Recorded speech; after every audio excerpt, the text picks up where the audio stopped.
warahmatullahi wabarakatuh. Kami dari kelompok 5 akan menjelaskan mengenai kepemimpinan memotivasi karyawan.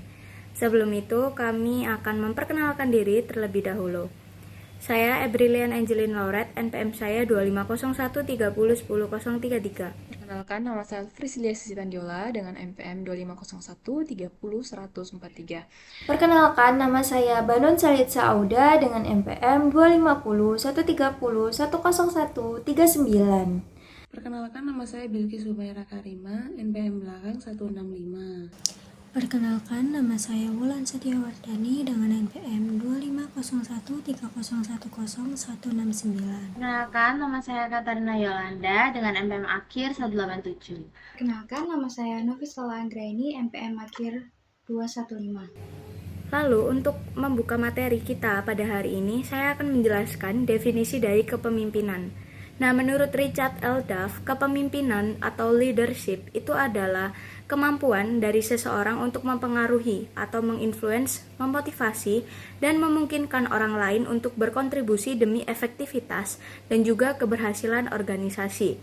Nah, tadi sudah saya sebutkan mengenai memerintah. Nah, tapi itu memengaruhi. Nah, artinya kepemimpinan itu bisa datang dari siapa saja, tidak harus dari jabatan yang paling tinggi. Lalu untuk elemen utama dari kepemimpinan sendiri, Richard L. Duff itu mengidentifikasikan menjadi 3 elemen.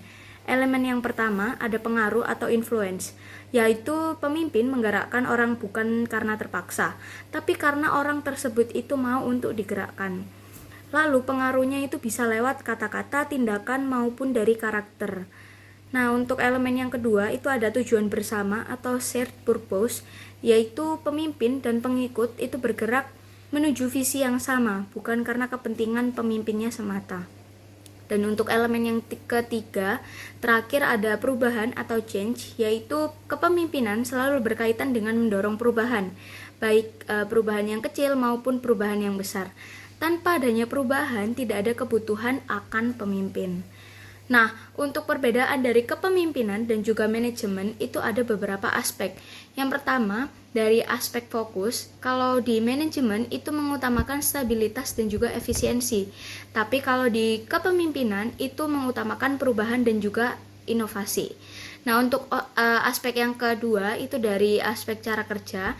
Kalau dari manajemen itu merencanakan dan mengontrol, sedangkan dari kepemimpinan itu menginspirasi dan juga memotivasi. Untuk aspek yang ketiga yaitu dasar kekuatan. Nah, kalau di manajemen itu otoritasnya bersifat secara formal, tapi kalau di kepemimpinan itu pengaruhnya secara personal. Nah, aspek yang terakhir menurut orientasi, kalau di manajemen itu berorientasi pada sistem dan juga prosedur. Tapi kalau kepemimpinan itu berorientasi kepada orang dan juga hubungan. Nah, kesimpulan dari Richard L. Duff sendiri, organisasi itu membutuhkan keduanya, antara manajemen dan juga kepemimpinan. Nah, manajer yang baik itu tanpa jiwa pemimpin akan stagnan.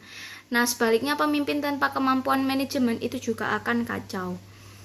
Nah, lalu kita akan membahas mengenai pemimpin abad ke-21. Richard L. Duff itu menekankan bahwa tantangan dunia modern menuntut karakter kepemimpinan yang berbeda dari generasi sebelumnya. Nah, yang pertama itu memuat kecerdasan emosional atau emotional intelligence, di mana kemampuan untuk mengenali dan mengelola emosi diri sendiri serta orang lain. Nah, pemimpin yang memiliki EQ-nya tinggi itu mampu membangun kepercayaan dan hubungan yang kuat. Yang kedua ada keberanian moral atau moral courage, yaitu berani untuk mengambil keputusan yang benar meskipun tidak populer keputusannya. Di era yang penuh tekanan ini, integritas itu adalah modal utama dari seorang pemimpin. Nah, yang ketiga itu ada kepemimpinan autentik atau authentic leadership, yaitu pemimpin yang jujur terhadap nilai di dalam dirinya sendiri, tidak berpura-pura, tidak bermuka dua, tidak fake. Nah, jadi pengikut modern itu tuh sangat peka terhadap kepalsuan seorang influencer. Yang keempat, itu ada kemampuan adaptasi. Nah, di dunia yang cepat berubah ini, VUCA atau volatile, uncertain, kompleks, dan juga ambiguous, itu pemimpin harus fleksibel dan juga harus terus belajar. Dan yang terakhir, kelima ada servant leadership, yaitu kepemimpinan untuk melayani. Nah, konsep yang makin relevan yaitu pemimpin bukan yang dilayani, tapi yang mau melayani timnya agar bisa berkinerja secara maksimal. Jadi tidak ada gap antara karyawan dan juga atasan. Saya akan melanjutkan pembahasan tentang sumber kekuasaan dan juga gaya kepemimpinan. Menurut Ferenc dan Raven mengidentifikasi 5 sumber kekuasaan yang dimiliki oleh seorang pemimpin. Yang pertama adalah kekuasaan penghargaan. Kekuasaan ini berasal dari kemampuan memberi imbalan, contohnya bonus, promosi, dan juga pujian. Orang yang mengikuti pemimpin karena mengharapkan sesuatu yang menguntungkan. Yang kedua adalah kekuasaan paksaan. Kekuasaan ini berasal dari ancaman hukuman, contohnya teguran, pemotongan gaji, dan juga pemecatan. Orang ini patuh bukan karena mau, tetapi karena takut konsekuensinya. Yang ketiga adalah kekuasaan legitimasi, yaitu kekuasaan yang muncul dari jabatan resmi dalam struktur organisasi. Orang mengikuti karena mengakui otoritas posisi tersebut bukan karena orangnya. Yang keempat adalah kekuasaan karisma, yaitu kekuasaan yang berasal dari keteladanan dan daya tarik pribadi orang, mengikuti karena mengagumi dan menghormati pemimpinnya secara tulus. Yang kelima adalah kekuasaan keahlian. Kekuasaan yang berasal dari pengetahuan atau kompetensi khusus. Semakin langka dan relevan keahliannya, maka semakin besar pengaruhnya. Nah, yang kedua yang akan saya bahas adalah gaya kepemimpinan. Tannebaum dan Schmidt menggambarkan gaya kepemimpinan sebagai sebuah kontinum, dari yang paling otoriter di kiri hingga yang paling demokratis di kanan. Dalam kontinum ini terdapat 7 gaya, yaitu pertama adalah Thales, pemimpin memutuskan dan langsung memberitahu tim, tidak ada diskusi. Yang kedua adalah Sales, yaitu pemimpin memutuskan lalu meyakinkan tim agar menerima keputusan tersebut. Yang ketiga adalah Tes, yaitu pemimpin menyampaikan keputusan dan membuka sedikit ruang untuk pertanyaan. Yang keempat adalah Consult, yaitu pemimpin meminta masukan tim sebelum membuat keputusan akhir sendiri. Yang kelima adalah Joins, yaitu pemimpin dan tim berdiskusi bersama dan mengambil keputusan secara kolektif. Yang keenam adalah Delegates, yaitu pemimpin memberi kepercayaan kepada tim untuk memutuskan dalam batasan yang ditetapkan. Yang ketujuh adalah Abdicates, yaitu tim memiliki otonomi penuh, pemimpin hanya menetapkan batas paling luas. Untuk materi selanjutnya, saya akan menjelaskan terkait dengan kepemimpinan karismatik. Terdapat definisi dari kepemimpinan karismatik. Menurut J. Conger dan Rabindra Kanungo tahun 1987, kepemimpinan karismatik merupakan pengakuan dari para pengikut terhadap kualitas seorang pemimpin yang ditentukan melalui perilaku, keahlian, serta aspek situasional. Seseorang dikatakan sebagai pemimpin karismatik dapat dilihat dari ciri dan perilakunya, di antaranya yaitu yang pertama, memiliki kepercayaan diri yang sangat luar biasa, yang kedua, memiliki misi dan visi, yang ketiga, memiliki keterampilan berkomunikasi, yang keempat, perilaku di luar aturan, dan yang kelima, berani mengambil risiko dan mengorbankan dirinya. Lalu selanjutnya 6 karakteristik pemimpin karismatik. Budiadi tahun 2016 menyatakan terdapat karakteristik utama kepemimpinan karismatik. Antara lain yang pertama, kepercayaan akan kemampuan diri sangat tinggi. Yang kedua, mampu mengungkapkan visinya secara jelas dan mudah dipahami orang lain. Yang ketiga, keyakinan akan visi yang dibuat sangat kuat, berani mengambil risiko setinggi apapun, serta rela berkorban dalam mencapai visinya. Yang keempat, karena karismanya, perilaku pemimpin ini di luar aturan. Maksudnya, perilakunya tidak biasa dilakukan orang lain. Yang kelima, pemimpin ini merupakan seorang agen perubahan, di mana tidak mempertahankan keadaan sekarang seperti keadaan sebelumnya atau status quo. Dan yang terakhir, dalam mencapai perubahan, pemimpin karismatik ini mampu menilai kendala pada lingkungan secara realistis dan mampu menilai sumber daya apa saja yang diperlukan. Lalu, terdapat dampak positif dari pemimpin yang menggunakan karisma dan kekuasaannya secara tepat serta berorientasi sosial. Antara lain yang pertama, pemimpin lebih menekankan proses dan nilai-nilai kepemimpinan daripada kepentingan pribadi. Yang kedua, pemimpin mengutamakan ideologi atau pola pikir yang ideal dibandingkan sekadar membangun kesetiaan terhadap dirinya sendiri. Yang ketiga, pengambilan keputusan dilakukan dengan melibatkan partisipasi anggota dan informasi disampaikan secara terbuka. Yang keempat, reward digunakan untuk memperkuat perilaku yang sesuai dengan tujuan dan misi organisasi. Dan yang kelima, kepemimpinan seperti ini memberikan manfaat dan keuntungan yang lebih besar bagi para pengikut. Dapat juga risiko dari kepemimpinan karismatik. Antara lain yang pertama, pemimpin lebih menekankan kepentingan pribadi dibandingkan proses kepemimpinan. Yang kedua, pemimpin lebih membangun kesetiaan kepada diri sendiri daripada menumbuhkan pemikiran yang idealis. Yang ketiga, daya tarik ideologis digunakan hanya memperoleh kekuasaan, kemudian diarahkan sesuai kepentingan pribadi pemimpin. Yang keempat, pemimpin berusaha membuat pengikut tetap bergantung sehingga pengikut menjadi lemah. Dan yang kelima, pengambilan keputusan dipusatkan pada pemimpin, sedangkan reward dan punishment digunakan untuk menjaga citra pemimpin. Ada juga yaitu yang terakhir, keputusan yang diambil lebih menunjukkan kebutuhan pemimpin untuk dipuja dan berkuasa daripada memperhatikan kesejahteraan pengikut. Di sini saya akan menjelaskan mengenai kepemimpinan transformasional. Yang pertama ada definisi kepemimpinan transformasional. Kepemimpinan transformasional merupakan gaya kepemimpinan yang mampu membawa perubahan dalam organisasi melalui pengaruh, motivasi, serta pengembangan kemampuan anggota. Pemimpin transformasional tidak hanya memberikan perintah, tetapi juga membangun kesadaran bawahan mengenai pentingnya tujuan bersama dalam organisasi. Kepemimpinan transformasional berkaitan dengan kemampuan pemimpin dalam memengaruhi bawahan melalui visi, nilai, dan perubahan positif, sehingga anggota organisasi mampu bekerja lebih optimal. Selanjutnya ada perbedaan kepemimpinan transformasional dengan kepemimpinan karismatik. Kepemimpinan transformasional dan karismatik sama-sama memiliki pengaruh besar terhadap bawahan, tetapi memiliki fokus yang berbeda. Kepemimpinan transformasional lebih berorientasi pada perubahan organisasi, pengembangan kemampuan anggota, serta penciptaan visi bersama dalam jangka panjang. Pemimpin transformasional mendorong anggota agar mampu berkembang dan bekerja secara mandiri. Sedangkan kepemimpinan karismatik lebih menekankan pada daya tarik pribadi pemimpin. Pengaruh yang dimiliki berasal dari karisma, kepercayaan diri, dan kemampuan pemimpin dalam menarik simpati bawahan sehingga pengikut cenderung bergantung pada figur pemimpin tersebut. Dengan demikian, kepemimpinan transformasional lebih menekankan pada perubahan berkelanjutan dan pengembangan seluruh anggota organisasi. Selanjutnya ada The 4 I's menurut Bass dan Avolio.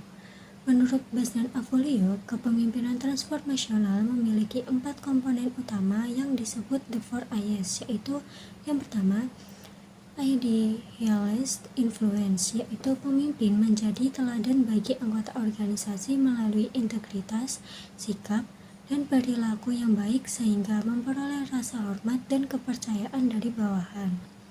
Yang kedua, inspirational motivation, yaitu pemimpin mampu memberikan motivasi dan semangat kepada anggota melalui visi dan tujuan organisasi yang jelas, sehingga anggota terdorong untuk bekerja lebih baik. Yang ketiga, intellectual stimulation, yaitu pemimpin mendorong anggota untuk berpikir kreatif, inovatif, dan berani menyampaikan ide atau solusi baru dalam organisasi. Yang keempat, individualist consideration, yaitu pemimpin memberikan perhatian secara individu kepada anggota, termasuk membimbing dan membantu pengembangan kemampuan mereka.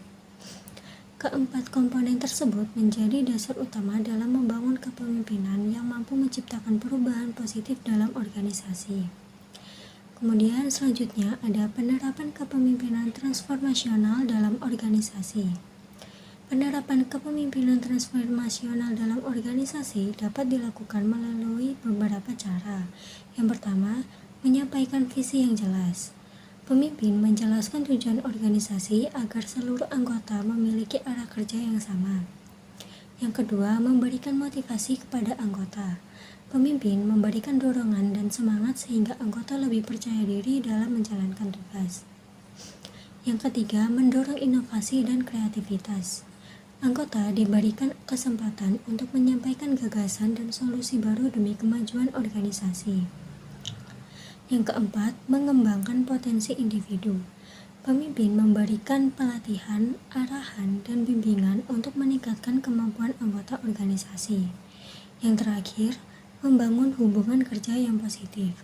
Pemimpin menciptakan lingkungan kerja yang terbuka, mendukung, dan penuh kerjasama. Penerapan kepemimpinan transformasional dapat meningkatkan loyalitas, motivasi kerja, dan efektivitas organisasi dalam menghadapi perubahan. Kali ini saya akan menjelaskan mengenai perspektif isi dan teori konten motivasi. Nah, yang pertama itu ada definisi motivasi, yang dimana motivasi adalah dorongan dalam diri seseorang yang menyebabkan seseorang bertindak untuk mencapai tujuan tertentu. Nah, di dalam dunia kerja itu, motivasi berkaitan dengan alasan mengapa karyawan mau bekerja, berusaha keras, dan mempertahankan kinerjanya. Nah, motivasi itu sangat amat penting karena dapat meningkatkan produktivitas kerja, meningkatkan semangat dan loyalitas karyawan, mengurangi tingkat absensi dan turnover, serta membantu organisasi mencapai tujuan. Nah, yang kedua ada perspektif isi, yang dimana perspektif isi ini merupakan teori motivasi yang berfokus pada apa yang memotivasi seseorang. Nah, teori ini tuh menekankan kebutuhan, keinginan, dan faktor internal individu.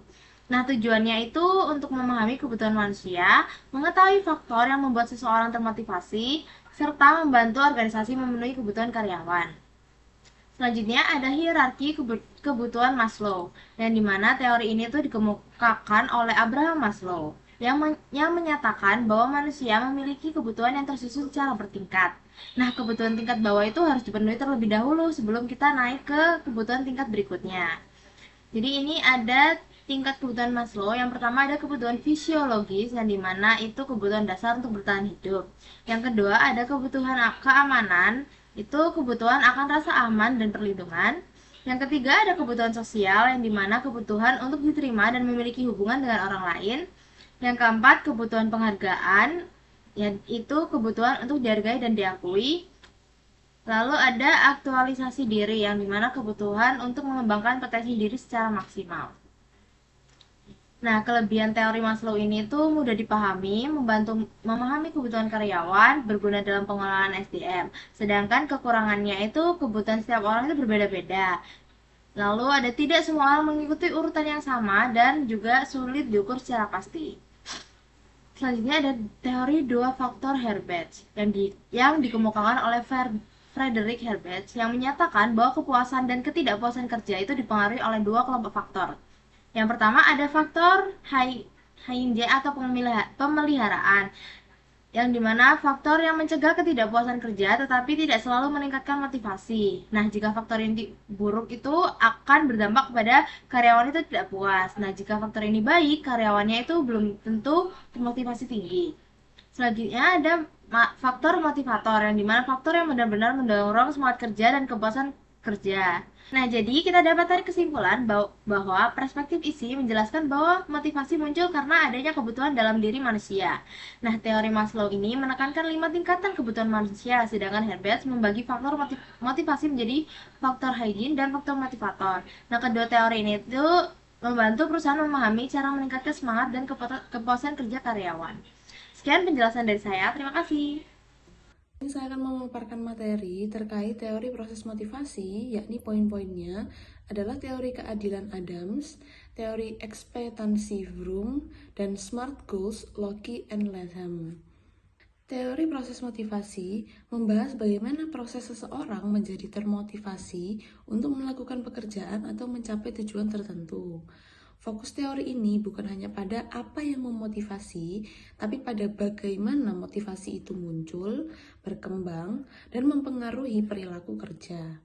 Pada teori proses motivasi menjelaskan bahwa seseorang akan termotivasi apabila ia merasa diperlakukan adil, percaya usahanya menghasilkan kinerja, yakin kinerja akan membawa imbalan, dan memiliki tujuan yang jelas serta menantang.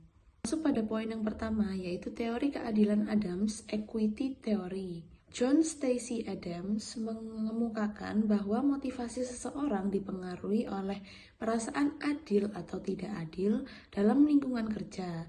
Menurut teori ini, karyawan akan membandingkan input yang mereka berikan kepada perusahaan dengan output yang mereka terima dari perusahaan.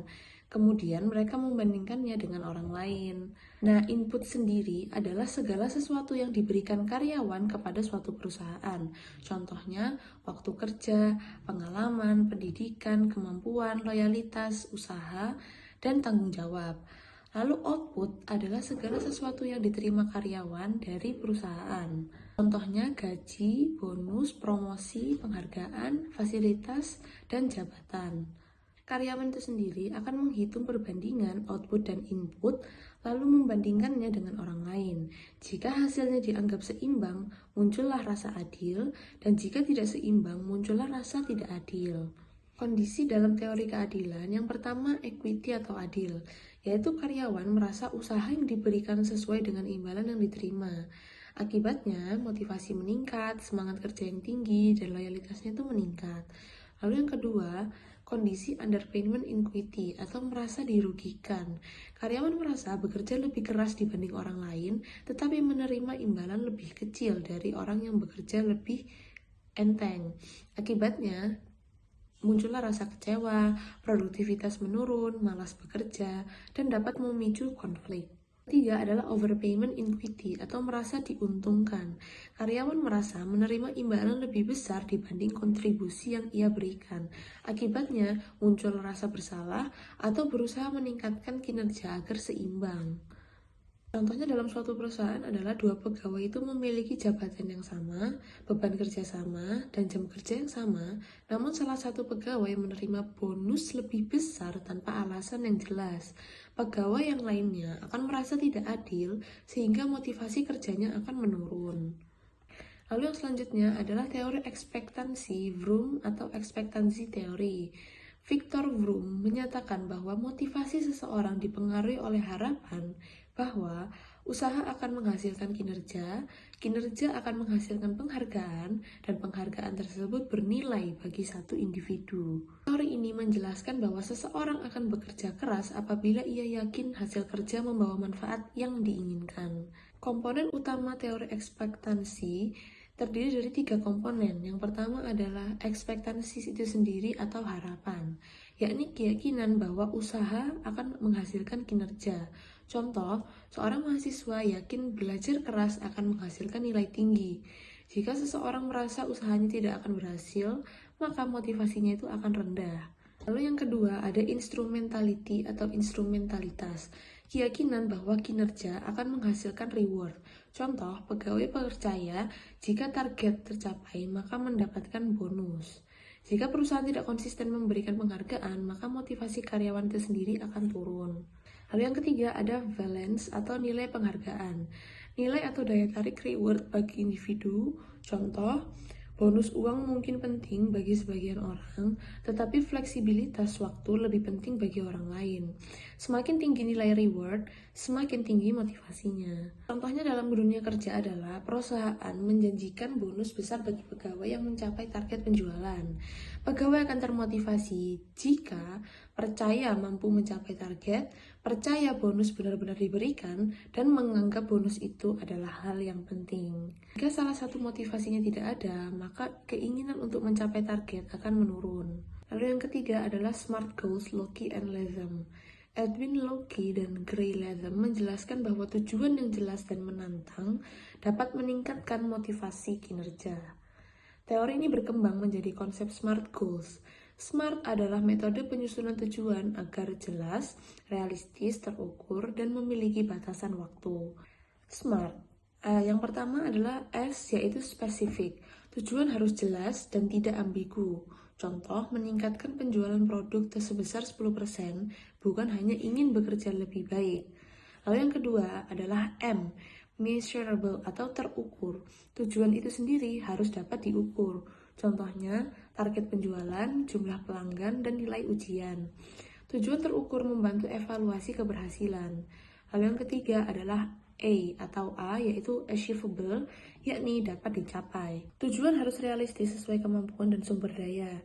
Jika terlalu sulit, maka motivasi akan menurun dan muncullah stres. Lalu yang keempat ada R, yaitu relevan. Tujuan harus sesuai kebutuhan organisasi atau individu. Contoh, target kerja harus mendukung tujuan perusahaan. Lalu yang kelima ada time bound atau memiliki batasan waktu. Tujuan harus memiliki deadline yang jelas. Contoh, meningkatkan penjualan dalam 3 bulan. Apa sih hubungan SMART goals dengan motivasi? Tujuannya yang jelas membuat seseorang itu menjadi lebih fokus, memiliki arah kerja, terdorong menyelesaikan tugas, lebih disiplin, dan mudah mengevaluasi kemajuan. Nah, dari ketiga teori tadi, yaitu yang pertama teori keadilan Adams, teori ekspektansi Vroom, dan SMART goals Loki and Latham, fokus utamanya adalah untuk teori keadilan Adams adalah keadilan, dan inti motivasinya adalah motivasi muncul jika perlakuan dianggap adil. Lalu untuk teori yang kedua, yaitu fokus utamanya harapan hasil. Motivasi akan muncul jika usaha diyakini membawa reward. Dan yang terakhir yaitu teori ketiga, fokus utamanya adalah tujuan kerja. Inti motivasinya adalah motivasi meningkat karena tujuan jelas dan menantang. Nah, setelah tadi kita membahas teori proses dari Vroom sampai cara bikin SMART goals, pertanyaannya sekarang gimana cara konkretnya manajer mempraktikkan itu semua di dunia nyata? Goal yang keren dan teori yang bagus bakal jadi pajangan aja kalau organisasi nggak tahu cara menerapkannya. Nah, di sini ada langkah pertama, dimulai dari kerjaannya itu sendiri, alias job design. Banyak orang males kerja bukan karena mereka pemalas, tapi karena tugasnya itu monoton banget. Disinilah pentingnya job engagement atau pengayaan pekerjaan. Caranya bukan dengan nambahin beban kerjaan mereka biar makin pusing, tapi dengan memberikan variasi tugas, otonomi yang lebih luas, dan tanggung jawab yang lebih bermakna. Jadi, karyawan merasa kerjaan mereka itu punya dampak nyata, bukan cuma jadi sekadar robot pembuat laporan. Nah, yang kedua adalah sistem reward dan empowerment. Bicara soal reward atau penghargaan, ini nggak melulu soal bonus uang di akhir tahun. Apresiasi non-finansial seperti fleksibilitas waktu kerja atau kesempatan memimpin proyek baru itu juga seringkali jauh lebih memotivasi. Nah, hal ini berkaitan erat dengan empowerment yang artinya kita memberikan kepercayaan penuh kepada karyawan untuk mengambil keputusan di area kerja mereka sendiri. Nah, saat karyawan merasa dipercaya dan punya kendali, motivasi internal mereka otomatis bahkan melonjak. Nah, untuk strategi yang terakhir, dan seringkali jadi penentu adalah lewat feedback, coaching, dan membangun budaya apresiasi. Evaluasi tahunan yang kaku itu udah kuno banget. Organisasi modern butuh feedback yang sifatnya rutin dan dua arah. Melalui coaching, manajer bertindak sebagai mentor yang membantu karyawan mengatasi hambatan kerja mereka, bukan sebagai bos yang cuma bisa menuntut dan marah-marah aja. Kalau kultur saling mengapresiasi, hal-hal kecil ini sudah terbentuk. Lingkungan kerja pasti rasanya bakal lebih positif dan suportif. Jadi, kesimpulannya, memotivasi tim itu bukan cuma soal ngasih pidato semangat setiap hari Senin, tapi tentang bagaimana kita mendesain pekerjaannya, memberikan kepercayaan dan selalu hadir untuk mendukung perkembangan mereka. Nah, itu tadi pembahasan lengkap dari kelompok kami tentang kepemimpinan memotivasi pegawai. Terima kasih banyak sudah menonton sampai habis. Mohon maaf bila ada salah kata atau kekurangan dari kami. Terima kasih.